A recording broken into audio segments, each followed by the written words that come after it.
guys, this is episode 6? 6, yeah. Episode 6, we've got the gorgeous Shelley with us today. Hi. Shelley works for Eclipse, and do you want to talk to people on the podcast? Sorry, I don't do this often. No. You don't. Can you tell? No, you're actually great on social media. Yeah, I do get a little bit awkward, and I probably won't like to listen back to it because I hate the sound of my voice, but it's fine. Oh, well, why don't you talk to us about what you do for Eclipse? Everything. Yeah, go on. When I started everything, I probably started in the industry about 7 years ago.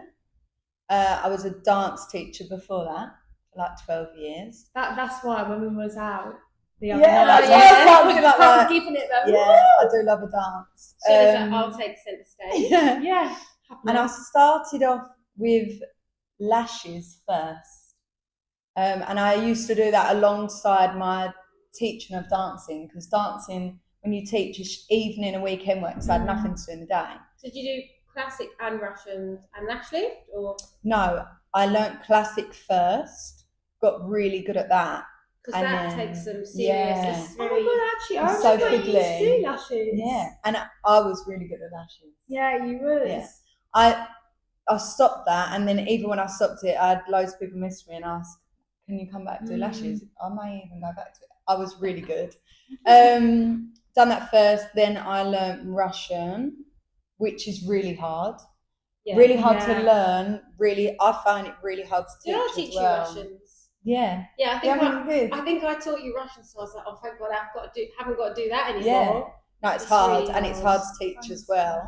You've got to have some serious patience to do lashes. But Definitely. I find that with lashes, it's one of them things where you have to do like lashes all day rather than to you get can't fast. just do like one on a Monday morning No. and one on a Thursday afternoon, because you'll get out of the speed of it. Definitely. And I was lucky that when I done lashes, I built it up to be quite big. So before I had my children, I was probably working 9:30 till about 8 at night, 6 days a week. Wow. That's how a lot of people start. Just lashing. I feel like that's what people do to get into the beauty industry. It's kind of like lashes first, isn't it? Definitely. And it's unsociable hours, because you have to Yeah, work when everyone else isn't working. So yeah, all your evenings, Saturdays. Yeah. But it was a really good money earner. I had a lot of income then. Yeah. And then I think it was Adam that contacted me and said, lashes look really good, come and work for Eclipse, why don't you learn microblading? But I had such a terrible needle phobia. I couldn't even go to the doctors. If I had to have an injection, I would pass out on the floor, like gone. And now she does Botox. Yeah. So I remember at the time it was all like a panic, and I was like, no, I can't do that. I can't cut people's faces. But microblading is quite different to actual. Yeah. I don't look at that as to think it's a needle. But I think it was the fact that one, you're working on people's faces, so it's a lot of pressure. Yeah. It's it's semi-permanent, but it's pretty much permanent, isn't it? Really, Yeah. It's not really semi-permanent anymore, and it's the fact of that causing people pain. Yeah. Because you are cutting the skin. You are. So and then I learnt that, and then I did the semi-permanent. Wait, and how did you learn that? Facials. You taught me microblading. Oh, did you teach her? Yeah. I think I was quite good at it as well. To be Did you fair. know her before you done? No. I think we'd been introduced. But Yeah. Didn't know you, but I was very pregnant. Very. Very. You were like, You that was was a drop. pregnant with me. No. Right. You was pregnant when you taught me lashes. Wait, plot twist. I'm Nicole's mum. No. Can you not tell? That's all. Yeah. Honestly, not with me. You was pregnant with me. I was pregnant when I taught you, yes. When you taught me. But everyone says I must have taught a lot of people when I was pregnant, because I talked to so many people and they're like, oh yeah, when you're pregnant. Yeah, it's like that, or you've got like 10 kids and you've been pregnant 10 times. I was only pregnant twice. forever. Yeah. No, Yes. you were really heavily pregnant. That was a good course. Was it really good? Yeah, I you thought did I was really quite well. good. You were. Yeah, and then I think that I worked on all family and friends, aunts, cousins, because you've got to build confidence. it's scary. You know, to take someone's money and do a good job and have that front as a beginner is really hard. Yeah, 100%. But that, you know, I absolutely stand by, especially when I teach. You fake it till you make it. You have to. You do. You have to If pretend to be someone you don't want else. them to like know you're not. No, as you can't feel confident, that. Otherwise, they will be like, "Oh my god." Yeah, they can't feel your nerves because then they're not going to have confidence in you. But then you're never just going to do something and then be good at like massively advanced and No, really never. good at it. That interim stage of working up and building your clients is tough. Really hard. And it doesn't happen overnight. And I think you've got to have people that are willing to let you to be a model. to be a model at a discounted price. I think that is the hardest thing. But I think on social media we've been trying to tell people how to get clients now after they've done the courses, because that is literally the hardest thing. It's so hard, and don't get me wrong, you will always have those people that love a bargain. Yeah. And are happy and willing to not take that risk, but to have. But there's a client for every therapist. So if that's the kind of therapist that you are, then that's the kind of clientele that you're going to have. Clients that you're going to Yeah, attract. definitely. Whereas, you know, it's like with lips that people say, "Oh, everyone does lip fillers," but you go to the person whose lips you like because everyone's got a different style with brows. And I think in this industry, we're going off topic there, but as well, does it matter who your practitioner, what they look like? Yeah, I think it does. Oh, you're not gonna go to someone. When I tattoo eyebrows a lot, and I am lucky I've got a lot of brow hair. But when I do brows, the amount of clients that go, "Oh, well, if you could just," you can't give someone something that they haven't got. But interestingly, you can't do your own brows. No, I know. So then you've got to find someone that you trust. Yeah. But I would never go to someone for eyebrows that had terrible brows. Yeah. You're never going to go to someone for filler that has terrible filler. Yeah. Or not terrible to what's not to your liking. Different style. Yeah. But I think as well, because you done lashes before, people trust you with their lashes, and I think when you trust people like with your face, then you automatically think, "Oh, well, she's good at that, so she's probably going to be good at brows Definitely. too." So I think sometimes it's easier to start with I don't think lashes are an easier treatment. A less risk. Less risk, yeah. You build a good clientele and then you've got that clientele base to then move on. Yeah, I think that's what quite a lot of people do. They all start off with something and then build their way up. So that probably works in people's favour, isn't it? Having a clientele before, so then you've got a clientele already. Or some people go in for the big stuff and they go fillers and Botox. But Botox, as we know, you only see clients every 3 to 4 months. Yeah. Filler, I don't know how often you go back. I guess you just add more and more. But sometimes you need those smaller treatments to get you by, to see people every couple of weeks. If you're going to invest in a room and buy all your stuff and then you've got 3 lash clients a week, you're not going to be paying those bills, are you? Definitely. So where's the balance? Yeah. How did you start making that transition from being so you were working full-time as a dance teacher? Yeah, so I was teaching dance evenings and weekends, and then I was adding my lashes into that as well. And then I don't even know whether you guys are aware, when I had my first child, it wasn't because I wanted a first. It's not that I didn't want her. I basically carry an enzyme in my ovaries that can cause ovarian cancer. Oh, no, yeah. I didn't know that. So the doctor at the time said, while you've got healthy ovaries, it's called CA125, if anyone wants to do a bit of research. While you've got healthy ovaries, I suggest and recommend that you have children now. Wow, yeah. That is serious so that pressure. I found that out in the November, and then I fell pregnant with Rosabella in the March. So I maybe wouldn't have had a child that year. Maybe it have been a year later, but at that time it suited that. Okay, I'm going to follow what the doctor. Yeah, but things don't work out like that. There's never a right time to do anything. It's not like right now we've done this, now we're going to do that, and you just got to go with it. Yeah, what life throws at you. Yeah. So then I sort of started that with my semi-permanent, and then decided once I had children, I then couldn't teach dancing because it's evening and weekends. That's time with your family. That's, dinner, bath, bed, those really important moments when they're little. So then I dropped the dance teaching. And Do you I've miss just it? gone, I do. Yes. And what did you teach as well? Street dance. Yeah. That's fun. Yeah. You never know. Silly. I might go back to it. I might do a bit of evening, not evening work myself. Podcast but episode number 7, hip hop dancing with Shelley. Yeah. I could go back to teach. I would like to teach adults, I think. Yeah. So yeah, and I think that interlinked with when I started teaching for Eclipse, I'd already taught for years. Okay, I taught children, so it was different. I think I had that confidence to teach from You're that. used to being in front of an audience. And being able to talk. Yeah. So you've gone from no children, few lash clients, to 2 children, teaching.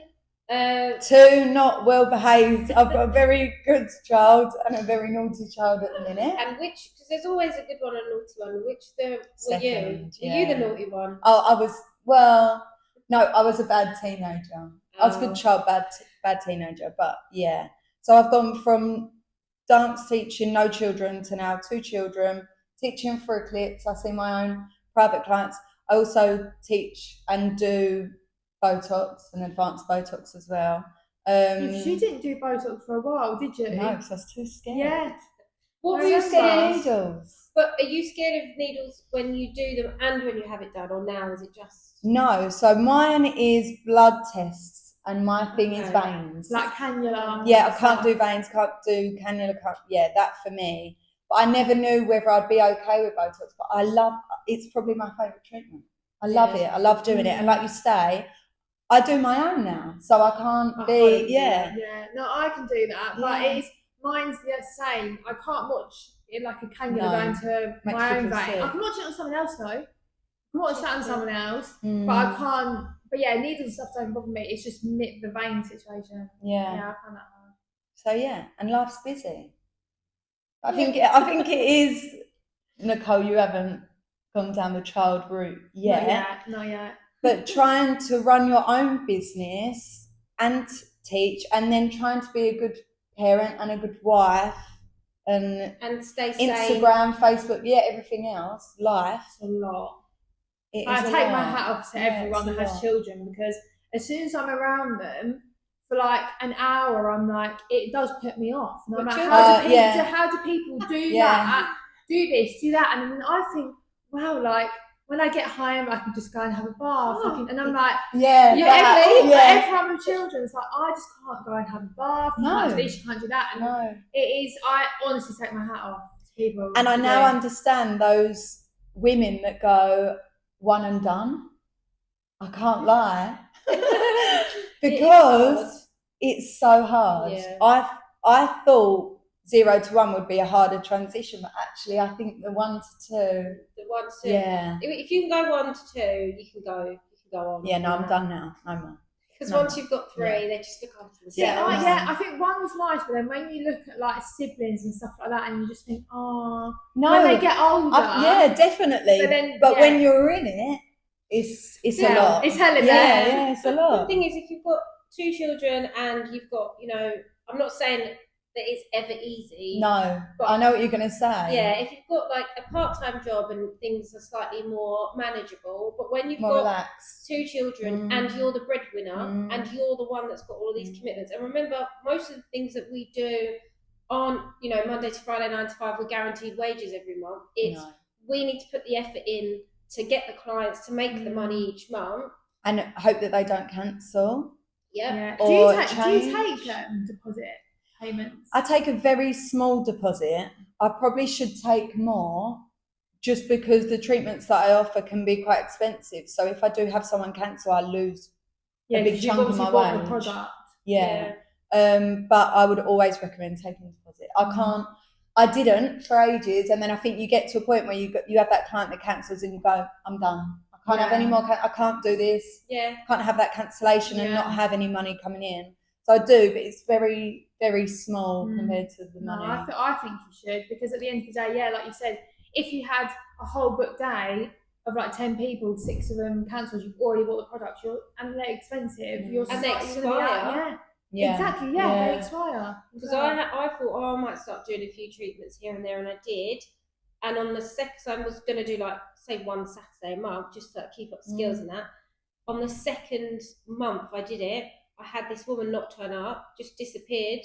And I bought £400 worth of product. That's it. For her specifically. And I had to then... In prescription? Yeah. So in her name? So it should be used on her? Yeah. Has to be used on her, yeah. And I thought, I don't have time for this, so I just can't do it. Yeah, it's too much stress. No, it is. It's a lot. Definitely is. So how do you find that you manage your stresses? I don't know whether I'd say I manage, if I'm honest. Because you have to get on with it. Yeah, I think I sort of...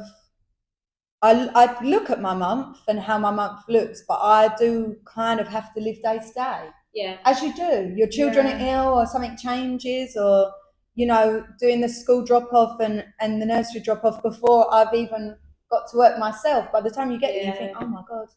Yeah. It already feels a lot. It is hard. And I feel like this industry is a lot of mums.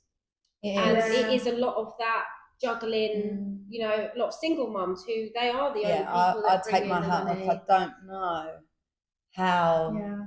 I'm lucky I've got a lot of support at home. I don't know how people do that. I don't think I would be able to. Your mum's amazing, isn't she? My mum is amazing. Can we take a second for Cheryl? Yeah. What's her name? Cheryl. My mum and dad, they're retired. But yeah, it is a shame that people that don't have that, like, what do they do? Spend a fortune on childcare for them to like probably make like, and then what's the point in working? Yeah, that's why a lot of people don't go back to work. It's not worth the time. Yeah, and I, you know, for me, my job is my break. I know it sounds terrible, 100%. But I love seeing clients. We have a good old catch up. We have a gossip. Yeah. They get a lovely treatment out of it. I feel good because they feel good. Yeah. That for me doesn't feel like work. Yeah, and you're not. Like, and I'm getting that break. Yeah. And I don't know whether if I didn't work, whether I would maybe go for a third. Oh, please. No. This is changed up real quick. No, 5 seconds. But if I didn't have that of I've got to go back to work and I've got to earn, then maybe I would be more open. But no, absolutely not. You not. never say never though? Oh no, we're done. Oh really? Yeah, done. Absolutely. Until he gets like a year or two older, and you're like, no, because then you'll be free. No, it would only be physically possible to have a child with a different man. Oh, okay. We can't have another fair child. Enough. Yeah, I get the picture. Okay. If the penny's dropped. Ding dong. Yeah, no, we're done. Oh. Yeah. So you would say that you've come from doing a few trips a week to now it's like full on all day, every day. You've got the battle with, you know, children and then being sick, and you know, what if you're sick? Oh no, sorry, your mum, you don't get to be sick. Yeah, not really. Not really. What would you say your favourite thing about the industry is? Like, what do you love about the industry? You were saying you like how you make your clients. Yeah, I think in itself, I've always been into beauty. I've always loved hair and makeup, and you know, I think if you look good, you feel good. Yes. So to be able to give that to someone else, I think is amazing. And yes, we do have a few bad, you know, not everyone is that supportive in the industry, but I find definitely at Eclipse, we're a really supportive bunch. And we all support each other, and a lot of our students, the amount of love that goes round, and everybody's there to happy. I hate, do you call it gatekeeping? So when people don't say, when you don't share information, like, I've done a lip blush. What colour did you use? Yeah, people don't. Yeah, what's that about? Like, I'm more than happy to share tips and tricks. People that, not necessarily all the time, but people that are more willing to share are the ones that actually do better. 100%. Yeah, because probably. The way, like, when you share stuff on social media and you're educating people are like, oh, I want to know more. I want to follow them. Like, it's actually a good thing to overshare. And I think you come across as a friendly and kind person as well. This industry is so huge now. There is enough. There is definitely. The only reason of not sharing is you're going to shut people out. And the more you share, everyone's going to be stronger together. You know, sharing your knowledge. But also, you're no better than anyone else. Just because your page is taken off and you've got 100 million followers, you got that. You're no better. Yeah. You're not. It doesn't make you a better person than someone else. There is all that stuff going around now. Is that you could have 100,000 followers, but not really get much engagement, Definitely. or you could have 3,000 followers and have everyone engaging with you. Yeah. And it's don't all be about fooled. community, A lot isn't of people buy their followers. Yeah. Let's be real. Do not be you still fooled do by. that. I don't know. I can't say I've ever done it. You can 100% No, mine's all tell organically. because you will see by the likes. The likes all underneath. Yeah, I always think that. Yeah, real. Definitely. You can tell 100%.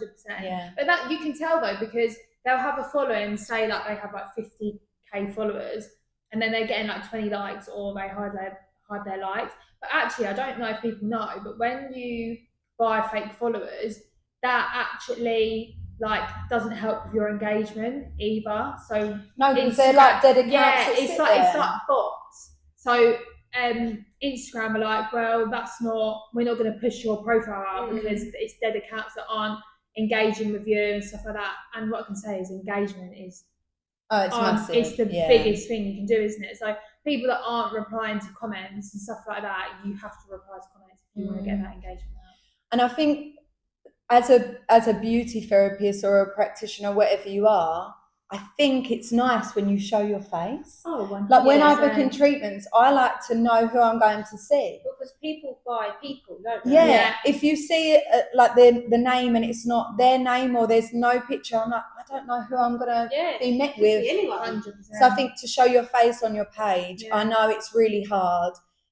People may not feel up to it. I'm not saying you have to do it every single day, but once you put your glam on, get your face on there, let people see you. I think it's nice. You have to be out there. Like what Lola said, people buy into you. So you could, especially when you're first starting off, if you just show people who you are, what you know, people will buy into that. And as long as your treatment's like half decent, they will want to go to you because it's you. Yeah, and that's why you have to be completely genuine as well. And this is what we're saying about this podcast as well.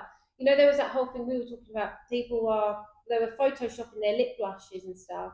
So they looked I hate amazing. it. Can't bear it. You're not leaving with that. Yeah. No. You are not leaving with that treatment. Awful. That you cannot airbrush. Okay, if a client comes and they've got a spot and they go, please don't upload that, then I will get rid of the spot. Yeah, absolutely fine. You cannot create a lip blush that doesn't look like that. Because then your clients are going to expect that. And they were doing that with the lip filler as well, some people, weren't they? There was a few going round. Oh, Does that make it look... Yeah. What were those And the makeup around the edges, everything. Everything. Just, you don't leave. Yeah. The more raw and authentic, better, isn't it? Yeah. And if you're not genuine, that's not sustainable either. So if you kept doing that on your page and putting the fake lips and the lip blush, and then clients were coming to you like, well, this is not what I paid for, then you're not going to be able to sustain that anyway. No, I couldn't bear the fact that you're uploading them pictures and then when you hand over the mirror to your client, I'm not going to want to hand that mirror over. I'm going to feel awful. How do people have the fun? Yeah. How do they Some do it? people do, But though, they're not don't around for long. They don't. No. So you see these academies popping up. They do all these amazing treatments. 6 months later, they're gone. Yeah, that's true. That's why we've been around for so long. And with that, I think with treatments, you have new things come out all the time, but I think you have to stick with what you know and what will last. Don't freckles, like the freckles and tattooing on blush and, trends. You can't, you have to stick with. It's all right to follow some of them to an extent, a little isn't bit. it? But like not fully. Like it was the fox eye as well, and then people's like fox eyes weren't saying were they and stuff like that. But like with the freckles, all right, maybe with a bit of makeup, but tattooing, that is for life. So when that trend wears off, you've still got that all over your face, and then what you're gonna have to do, laser and then other stuff. Oh no. But as we know, pigment nowadays at the minute either shifts a bit red or a bit grey. So you're doing freckles, and what are they going to look like in years to come? Are they going to be a bit red or are they going to be a bit grey? I did see a lady who had the freckles, and they were so like symmetrical. I was going to say perfection. You can't. They have to be sporadic. Yeah, and they were all exactly the same size, and they were like dot dot dot dot dot dot, and I thought, oh my god, what's going to happen? Yeah, because then you can see it doesn't look. Yeah, it doesn't look natural. real. So I don't offer. I would tattoo a beauty spot. I wouldn't tattoo freckles or blush. For me, it's blush. Yeah. Cheek blush. Oh my God, I've not seen that. Yeah, remember I sent it to you? People are literally tattooing. And then when you've got no makeup on, shading? yeah, a big shader, but when you've got no makeup on, you're always going to have pink cheeks. No. That's a definite. Yeah, but that was I did the I trained in the areola tattoo for the cancer patients, and it just doesn't last. That amount of detail. So you have to do it over 4 treatments. You have to put the base in, which is like the blush. So you have to do like all the base. Then you have to come back and go over the base and do a bit of the detail. Then the next bit of the detail, and then finish it off with the white to make it look 3D. The problem is, yes, it looks fantastic when you first do it. Yeah. But once it's healed and it's softened, it looks. But for me, someone that's fought cancer, can you go and charge? Well, that's the other thing. Can you charge? Yeah, I wouldn't be able to take the money at the end. No. I wouldn't. So for me, that's a treatment that you've got to do from your heart. It has to be. Yeah. You can't expect to take a wage. But I didn't believe in the results to then. Oh really? But then for them, is it more just of the fact of like it looks there's like something, it's kind of there, but there's just something there rather than nothing. The issue for me was the pictures of them when they were first done looked amazing, but it wasn't. No one showed the healed results. Yeah. So, always look for healed results. I just realised we didn't even put a timer on, so we just waffled for like 5 hours. Did you know? No, I didn't. I don't know what time we started. Shall I have a look? Let's have a look because we do need to get in our 28 minutes. So we need to do our snakes and ladders story. So we didn't. So this is obviously not where we usually do our podcasts. We thought that we would do one. We didn't even introduce. No. Let's do that. Go on, Nicole. Okay, so I feel really weird when I look at the camera. We are in our location, Brentwood. That's it. Yeah, no, I've been with our location, Brentwood. So we have moved like some of the beds out. So we normally have 5 students here. We've also got an office. We've got a waiting area. We've got a treatment room, which you do quite a lot of treatments. I've been with a client this morning, so I'm here to jump on. Yeah, so while you're in Brentwood. Well, we wanted to get Shelley on the podcast anyway. And because she's so busy with clients and teaching and children, we said, well, we'll come here today and then we'll do it here. So we get a 2-in-1. So we get to talk to you and we also get to change the scenery. Yeah, so there you go. So happy to have you on. Thanks. She's like, thanks, I'm the first one now, everyone. So every week we do a snakes and ladders story. So it's ups and downs. Well, it's actually downs and ups if it's snakes and ladders.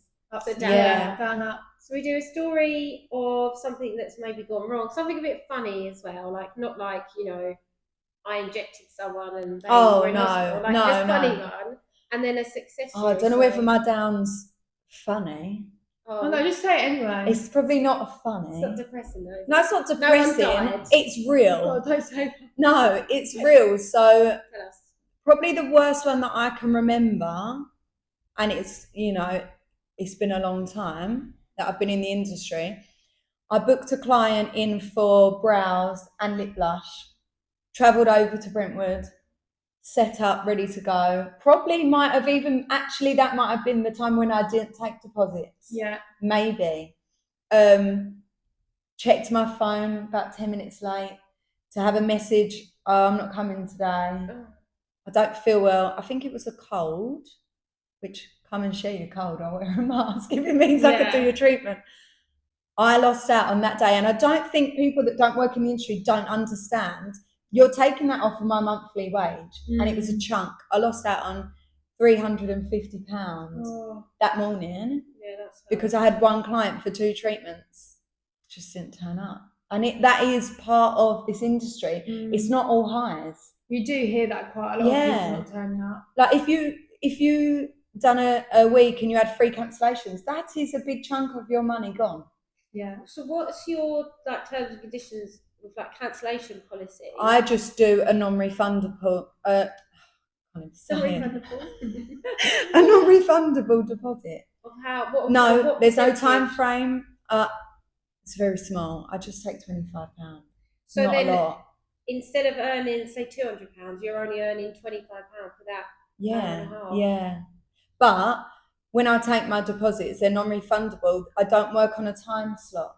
So you've booked for that date and that time, because as we all know, I have to do my own admin out of teaching and being mum and everything else, taking all my own bookings. If I've taken that time to book you in my diary on that date and that time slot, because if you cancel and I've got a booked out day and it's bang in the middle, that's really annoying. I've got 2 hours to sit around doing nothing. Paying for childcare. Yeah, or if you have to pay for a room. I luckily don't, but if you do, obviously you need that money. So yeah, mine is non-refundable. There's no time slot. It's not cancel within 48 hours, nothing like that. Because as we know, semi-permanent makeup, you don't have it a lot. You have 2 sessions and you have it yearly. I can't book clients in that last minute because they probably need to book it off work or whatever it is. I can't book in that slot.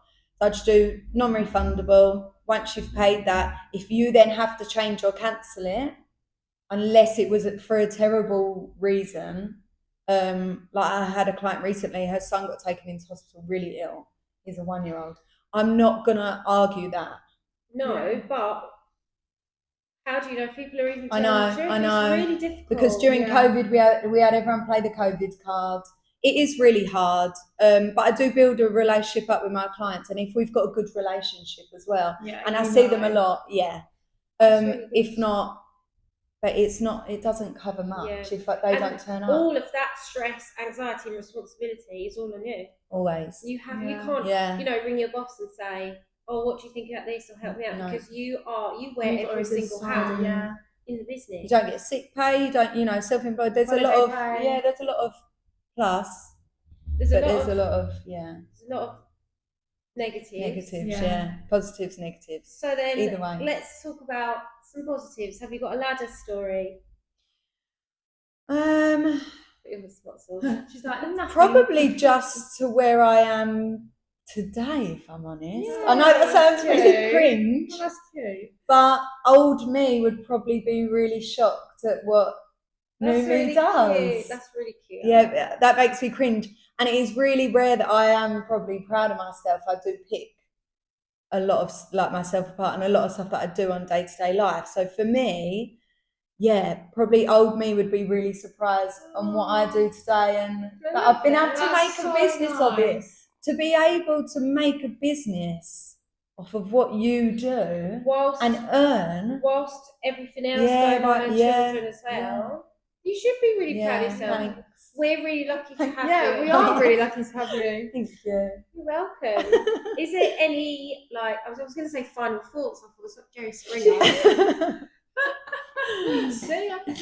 Any tips or anything you want to say? Or apart from you're the best teacher, if you want to do SPU, I would just say, like we've touched on, if you're genuine and kind and you work hard, you should do well. Yeah, definitely. 100%. Book on those courses, get those master classes booked in. You're never going to be able to learn everything at once. We're always learning. I learn all the time still. Yeah. Watch your videos, educate yourself, definitely, and just keep pushing. We all have quiet months. Like those W brows. Yeah, exactly, like the hair stroke. Don't look at me. We do offer hair stroke masterclasses as well, don't we? Yes, but 1-to-1 for them. And just keep pushing. Keep pushing. Do well. Work hard. Yeah, because we were also me and Nicole were discussing. Maybe we should do like a live podcast once and do like you doing a treatment, because I know we were talking about maybe doing my lip blush top up, but didn't work. Maybe we should do like a live. Definitely. So people and we could talk them through it step by step, and the outline and what needle and machine and that's good. It'll be like an online live masterclass. Yeah, learn more tips and tricks. I like Sounds that. good. It sounds great. So thank you. Welcome. Thanks, honey. Thanks for having me on the pod. I appreciate being the first. Yeah. Well, that concludes episode 6. So then we've got episode 7 to come. Yeah. So I wonder who will be next. Oh, what other teacher what a lucky person. Yeah. You have to watch and find out. Yeah, definitely. So yes, we'll be back soon. Yeah. See you. Bye.